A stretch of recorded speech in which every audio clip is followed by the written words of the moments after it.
मंडळी, येत्या September October महिन्यात राज्यात विधानसभेची निवडणूक लागणार आहे असे संकेत मिळत आहेत। दरम्यान मागच्या 2 वर्षात फोडाफोडीच्या राजकारणानंतर राज्यात अस्तित्वात आलेल्या सर्व गट आणि पक्षांसाठी यंदाची विधानसभा निवडणूक म्हणजे अस्तित्वाची लढाई असणार आहे। त्यातल्या त्यात लोकसभेत फज्जा उडालेल्या अजितदादा गटासाठी तर जास्तच अटीतटीचा प्रसंग असणार आहे। अजित पवार गटाचा मुख्य प्रतिस्पर्धी असलेल्या शरद पवार गटानं बारामतीसह सर्वच ठिकाणी अजित पवार गटाची दाणादाण उडवली होती। त्याबद्दलचे ग्राउंड रिपोर्ट समोर आले तेव्हा अनेकांना धक्का बसला होता, कारण अजितदादाचे आमदार असलेल्या मतदारसंघातही मतदारांनी माहितीच्या उमेदवाराऐवजी शरद पवार आणि महाविकास आघाडीच्या उमेदवारांना पाठिंबा दिल्याचं दिसून आलं होतं। त्यामुळे त्या विधानसभेलाही तेच चित्र राहिलं तर अजित पवार गटातील अनेक विद्यमान आमदारांच्या जागा धोक्यात येतील असं बोललं जात आहे। पण मग अजितदादा गटातील असे नेमके कोणते नेते आहेत ज्यांना पराभवाचा सामना करावा लागू शकतो, त्याचाच घेतलेला हा सविस्तर आढावा। नमस्कार, मी प्रथमेश आणि तुम्हाला तर माहितीये आपला विषय मंडळी, लोकसभा निवडणूक आटोपल्यापासून अजित पवार गटासमोर असलेलं आव्हान अधिकाधिक वाढत चाललंय। एकीकडे भाजपाला अजित पवार गट हा महायुतीमध्ये नकोसा झाल्याच्या चर्चा आहेत, तर दुसरीकडे शरद पवार यांच्याकडून अजित पवार गटातील आमदारांना आपल्याकडे खेचण्यासाठी प्रयत्न सुरू झाल्याचं बोललं जात आहे। त्यामुळे अजित पवारांसह त्यांच्या आमदारांची बेकार कोंडी झाली आहे। दरम्यान सध्याच्या राजकीय परिस्थितीचा आढावा घेतल्यास विधानसभा निवडणूक जड जाऊ शकते असे अजितदादा गटातील पहिले नेते राजेंद्र शिंगणे। मंडळी, राजेंद्र शिंगणे हे बुलढाणा जिल्ह्यातील सिंदखेड राजा विधानसभा मतदारसंघाचे विद्यमान आमदार आहेत। 2019 साली त्यांनी शिवसेनेच्या शशिकांत खेडकर यांचा पराभव केला होता। मात्र सध्या त्या मतदारसंघात त्यांच्यासाठी प्रतिकूल वातावरण असल्याचं दिसतंय। नुकत्याच झालेल्या लोकसभा निवडणुकीत सिंदखेड राजा मतदारसंघातून अपक्ष उमेदवार रविकांत तुपकर यांनी मोठी आघाडी घेतली होती। त्यामुळे आगामी विधानसभा निवडणुकीच्या दृष्टीने राजेंद्र शिंगणे यांच्या चिंतेत वाढ झालेली आहे।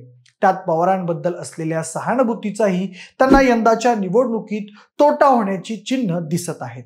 त्यामुळे त्यांना विजय मिळवण्यासाठी खूप मेहनत घ्यावी लागणार आहे। पुढे दुसरे नेते आहेत गडचिरोलीमधील अहेरी विधानसभा मतदारसंघाचे विद्यमान आमदार धर्मराव बाबा अत्राम। त्यांच्यासाठीही यंदाची विधानसभेची निवडणूक जड जाण्याची शक्यता आहे। 2019 साली धर्मराव बाबा अत्राम यांनी भाजपाच्या अंबरीशराजे अत्राम यांचा पराभव केला होता। पण नुकत्याच झालेल्या लोकसभेच्या निवडणुकीत अहेरीमधून महायुतीचा उमेदवार मोठ्या फरकानं पिछाडीवर पडलेला पाहायला मिळाला होता। सद्यस्थितीत त्या भागात काँग्रेसनं चांगलीच मुसंडी मारली असून काँग्रेस नेते चांगलेच प्रबळ झालेले आहेत। त्यामुळे धर्मराव बाबा अत्राम यांना अहेरीमध्ये आपलं वर्चस्व कायम ठेवण्यासाठी प्रचंड मेहनत घ्यावी लागणार आहे असा राजकीय जाणकारांचा अंदाज आहे। त्यानंतर अजित पवार गटातील तिसरे नेते आहेत दिलीप वळसे पाटील। खरं तर वळसे पाटील यांचं त्यांच्या आंबेगाव विधानसभा मतदारसंघामध्ये बऱ्यापैकी वर्चस्व आहे। तसंच ते तिथून सातत्यानं विजयी देखील होत आलेले आहेत। मात्र नुकत्याच झालेल्या लोकसभा निवडणुकीत आंबेगाव मतदारसंघातून शरद पवार गटाचे उमेदवार अमोल कोल्हे यांना आघाडी मिळाली होती, कारण कधी काही शरद पवारांचे विश्वासू असलेल्या दिलीप वळसे पाटील यांनी त्यांच्या विरोधात घेतलेली भूमिका लोकांना आवडलेली नाही।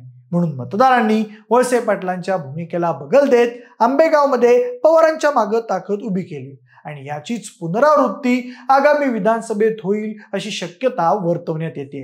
आणि म्हणून दिलीप वळसे पाटील यांच्या समोर विधानसभा निवडणुकीत विजयाचं मोठं आव्हान असणार आहे असं बोललं जात आहे। त्यानंतर पुढचे नेते आहेत हसन मुश्रीफ।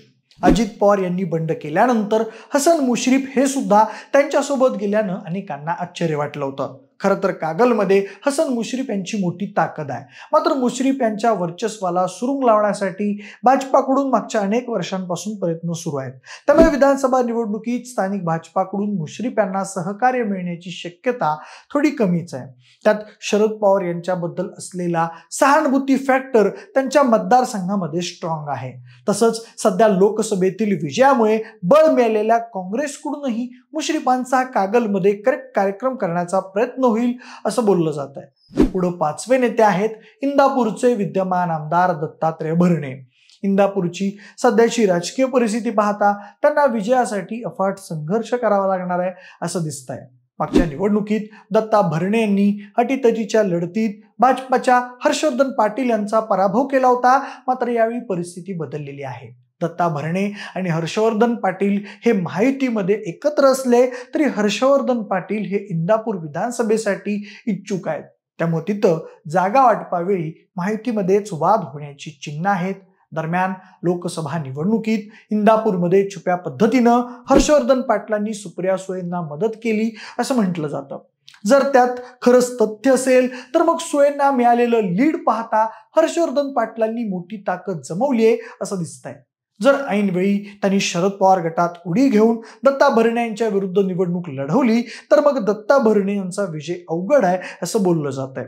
अजितदादा गटातील पुढचे नेते आहेत सिन्नरचे आमदार माणिकराव कोकाटे. सध्याच्या राजकीय परिस्थितीनुसार माणिकराव कोकाटे यांच्या विजयाची गणितं ही अवघड आहेत. त्यांच्यासाठी यंदाची विधानसभेची निवडणूक काहीशी आव्हानात्मक ठरण्याची शक्यता आहे.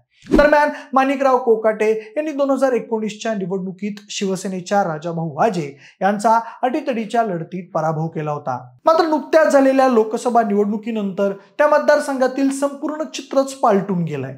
नाशिक लोकसभा निवडणुकीत सिन्नरमधून राजाभाऊ वाजे यांना मोठी आघाडी मिळाली आहे. त्यामुळे आता महाविकास आघाडीकडून माणिकराव कोकाटे यांना धक्का देण्यासाठी तिथं जोरदार मोर्चेबांधणी करण्यात आल्याचं समजतंय. त्यानंतर पुढचे नेते आहेत चिपळूण मतदारसंघाचे आमदार शेखर निकम. 2019 साली त्यांनी शिवसेनेच्या सदानंद चव्हाण यांचा जवळपास 30,000 मतांनी पराभव केला होता. मात्र आता मतदारसंघातलं चित्र पूर्णपणे बदललेलं आहे.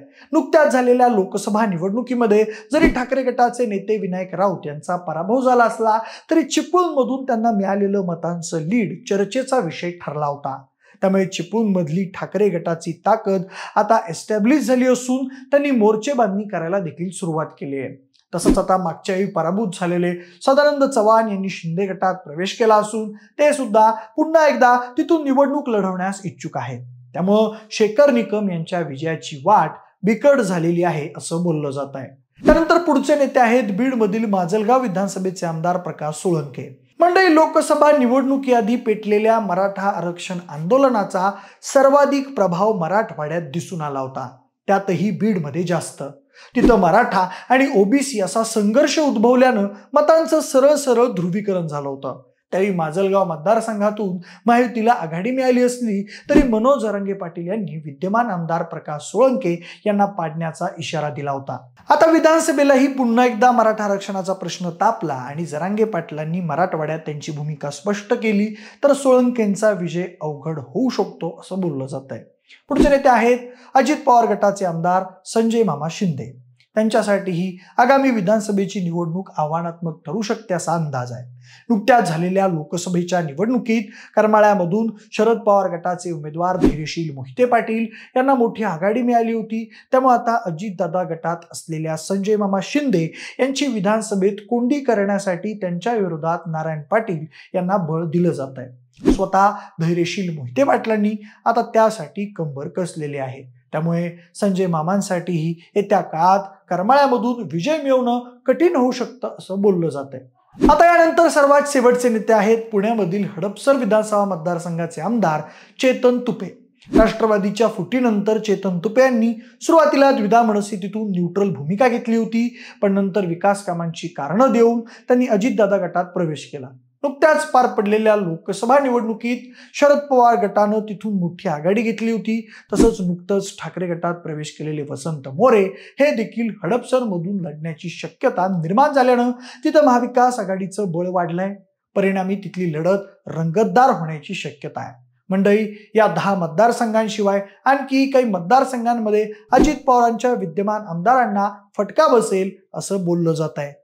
बाकी वर उल्लेख केलेल्या मतदारसंघांशिवाय आणखी कोणकोणत्या मतदारसंघांमध्ये अजित पवार गटाला धक्का बसू शकतो याबाबतचा तुमचा अंदाज आम्हाला तुम्ही कमेंटच्या माध्यमातून नक्की कळवा.